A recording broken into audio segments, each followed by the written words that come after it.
राज्यातील सर्व शाळांच्या संच मान्यता हे गेले अनेक वर्ष 30 सप्टेंबरच्या विद्यार्थी संख्येच्या पटावरती होत असतात। संच मान्यतेच्या माध्यमातून शिक्षक निश्चिती होत असते, परंतु यावर्षी ही संच मान्यता 31 जुलै जी काय तारीख आहे, या तारखेवरती जे विद्यार्थी आधार व्हॅलिड असणार आहेत त्या संख्येवरती होणार आहे। यामुळं अनेक शाळांच्यामध्ये अनेक शिक्षक अतिरिक्त होण्याची भीती निर्माण झालेली आहे। पहिलीला जे प्रवेश घेणारे विद्यार्थी आहेत, बऱ्याच पालकांच्याकडे आधार कार्ड नाही आहेत त्या विद्यार्थ्यांचे। काही विद्यार्थ्यांच्या आधार कार्डामध्ये जन्मतारीख असेल, नाव असेल, त्याच्या स्पेलिंगमध्ये चुका आहेत। आणि जे परप्रांतीय विद्यार्थी आहेत त्यांच्या नावामध्ये जर आपण विचार केला तर संपूर्ण नाव त्यांच्यामध्ये नसतं।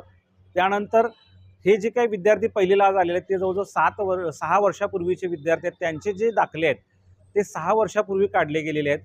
आता आपल्याला जर दाखला काढायचा असेल तर नवीन पद्धतीने त्याला QR कोड असलेला दाखला असल्याशिवाय आधार कार्ड काढता येत नाही।